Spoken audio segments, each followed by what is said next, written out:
ప్రజలు కర్ణాటకనా తెలంగాణ అనుకునే పరిస్థితి ఇప్పుడు లేక ఆ ప్రజల అదృష్టమో నాకు దేవుడిచ్చిన అవకాశమో ఇవాళ నేను అక్కడ ఎమ్మెల్యేనైనా ముఖ్యమంత్రినైనా అధ్యక్ష నేను అక్కడ వేలాది మంది నిరుద్యోగ యువతులు ఉన్నారు ఎక్కువ చదువుకున్న వాళ్ళు లేరు కొన్ని పరిశ్రమలు తెచ్చి ఆ పరిశ్రమల ద్వారా వాళ్ళకు ఉద్యోగ ఉపాధి అవకాశాలు కల్పించాలని ప్రయత్నం చేసిన 10 ఏళ్ళు ప్రభుత్వాన్ని నడిపిన వాళ్ళు ఫార్మాసిటా ఇండస్ట్రియల్ పార్కా పక్కకొద్దాం ఎయిర్పోర్ట్కు కూతవేటు దూరంలో అత్యంత విలువైన భూములు 5 కోట్లు 10 కోట్లకు ఎకరం ఉండే భూములు 15,000 ఎకరాలు వీళ్ళు సేకరించి ఫార్మా పెడతామని ఫార్మా సిటీ పెడతామన్న వీళ్ళు కాదు అధ్యక్ష హైదరాబాదు నగరం పక్కన ఎయిర్పోర్ట్కి కూతవేటు దూరంలో అత్యంత విలువైన భూములలో వీళ్ళు ఫార్మా కంపెనీలకు కోట్ల రూపాయల భూములను లావాదేవీలు చేసుకొని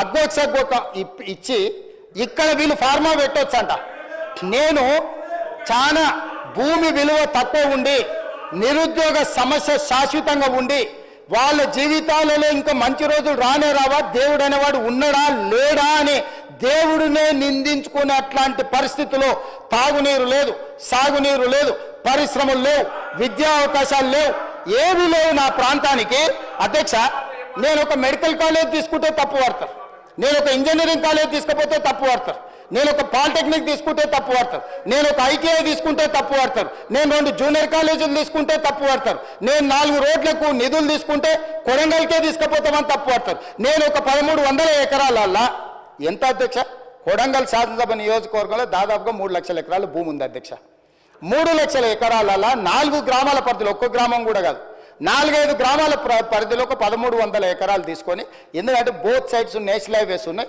స్ట్రాటజిక్ లొకేషన్ ఈ 1300 ఎకరాల పరిశ్రమలు పెడితే ఓ 25,000 మందికో 50,000 మందికో ఉద్యోగ ఉపాధి అవకాశాలు వస్తే వాళ్ళ ఉద్యోగాలతో పాటు ఆ చుట్టుముట్టు కొంత అభివృద్ధి జరిగితే నా ప్రజలకు మేలు జరుగుతుంది నన్ను ఇంతగా నేను ఏమైతానో నేను ఎక్కడి నుంచి వచ్చినో తెలియనప్పుడు నేను ఎలాంటి వాడినో తెలియనప్పుడు 15 రోజుల్లో గుండెలు పెట్టి చూసుకొని భుజాల మీద మోసుకొని 7,500 ఓట్ల మెజార్టీతో నన్ను ఎమ్మెల్యేను చేస్తే ఇవాళ నా చర్మం వచ్చి వాళ్ళకి చెప్పులు కుట్టించినా కూడా తక్కువనే అధ్యక్ష అట్లాంటిది నేను విశ్వాసంతో ఆ ప్రాంతాన్ని అభివృద్ధి చేయాలి అక్కడ ఉండే నిరుద్యోగ యువకులను ఆదుకోవాలి అక్కడ విద్య ఉద్యోగ ఉపాధి అవకాశాలు పెంచాలని ఒక 1300 ఎకరాల భూసేకరణ చేస్తే కోట్ల రూపాయలు పంపించి మందు దాగిపించి నా మీద దాడి చేపిస్తే నేను బాధపడకపోతుంటా అధ్యక్ష నాకు ఇది కొత్త కాదు ఎన్ని రకాల దాడులు చేసిండో మనం చూసినాం కానీ అధికారులు అధ్యక్ష అధికారులు ఏం పాపం చేసిండ్రు అధ్యక్ష అధికారులు ప్రభుత్వం ఇచ్చే ఆదేశాలను అమలు చేస్తారు 10 ఏళ్ళు నడిపినోడు ఎవడన్నా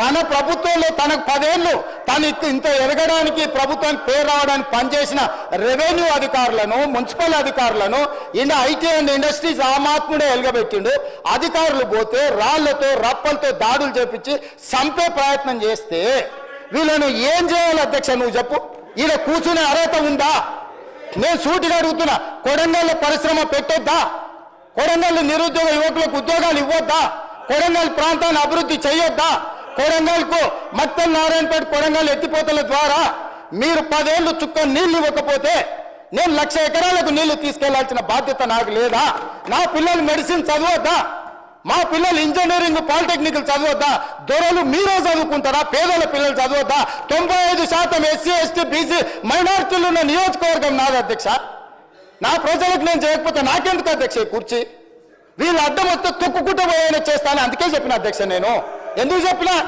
నా ప్రాంత అభివృద్ధికి అడ్డం పడితే నా ప్రజలకు నేను నాకు అవకాశం వచ్చినప్పుడు చేయడానికి అడ్డుపడతారా ఇవాళ మూసీ అభివృద్ధి చేస్తామంటే వాళ్ళు చేసిన ప్రతిపాదన మూసీ రివర్ డెవలప్మెంట్ కార్పొరేషన్ ఎవరు అధ్యక్ష పెట్టింది ఈ గత వహించిన ఆయన కదా పెట్టింది దానికి పార్టీ ఫిరాయించిన ఓ ఎమ్మెల్యేను చైర్మన్ చేయలేదా ఆయన కూడా మీకు దోస్తే కదా అధ్యక్ష ఆయన కూడా మీ దోస్తే కదా అధ్యక్ష ఆయనను చైర్మన్ చేయలేదా మూసీ రివర్ డెవలప్మెంట్ కార్పొరేషన్కి ఇవాళ మూసీ వేస్తా అంటే వద్దన్నాడు మెట్రో పొడిగిస్తామంటే వద్దన్నాడు ఫ్యూచర్ సిటీ కడతామంటే వద్దన్నాడు రీజనల్ రింగ్ రోడ్ వేస్తామంటే వద్దన్నాడు రేడియల్ రోడ్ చేస్తే వద్దన్నాడు రైతు రుణమాఫీ చేస్తామంటే వద్దన్నాడు పిల్లల ఫీజు రియంబర్స్మెంట్ చేస్తామంటే వద్దంటున్నాడు ఏంది పిల్లలకు కాస్మెటిక్ ఛార్జెస్ పెంచితే వద్దంటున్నాడు కొడంగల్లో పరిశ్రమ వేస్తా అంటే వద్దంటున్నాడు ఇక అన్ని వద్దన్నాక అధ్యక్ష ఈ తెలంగాణ రాష్ట్రాన్ని అభివృద్ధి పదం వైపు నడిపించాలంటాడు ఎట్లా సాధ్యం అధ్యక్ష ఎట్లా సాధ్యం మీరు చెప్పండి అధ్యక్ష?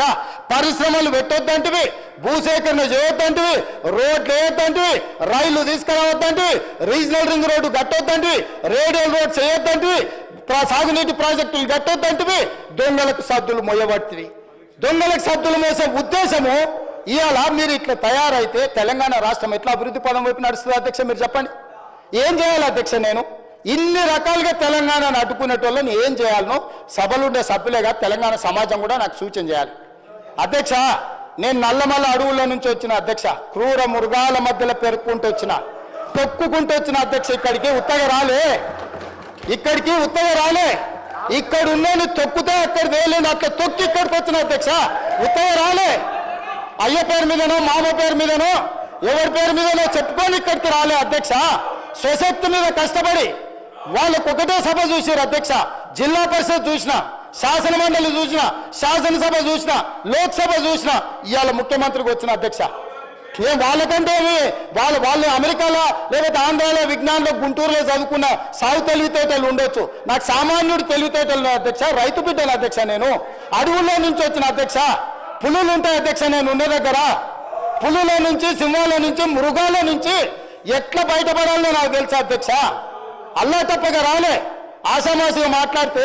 ఎందుకంటే ఈ హోదా, ఈ బాధ్యత ప్రజల కోసం ఇచ్చిందని, నా వ్యక్తిగతమైన కోపతాపాలతో ఈ బాధ్యత నెరవేర్చొద్దని చాలా ఓపికగా, చాలా మర్యాదగా, గౌరవంగా ఈరోజు ఉన్న అధ్యక్ష. నేను ఒక్కటే అడుగుతున్న అధ్యక్ష ప్రతిపక్షాన్ని, రీజనల్ రింగ్ రోడ్డు వేసుకుందామా వద్దా? రేడియల్ రోడ్స్ వేసుకుందామా వద్దా? మన ఫ్యూచర్ సిటీని కట్టుకుందామా వద్దా? మూసీని నిర్మించుకుందామా వద్దా? మెట్రో రైలును పొడిగించుకుందామా వద్దా?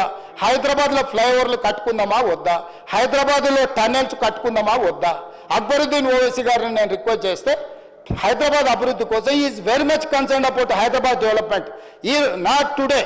Yes, time and again he has demanded to Rajshekhar Reddy, to Chandrababu Naidu, Rosai, to Kiran Kumar Reddy, including Chandrasekhar Rao. But the then government, they never reacted on Old City.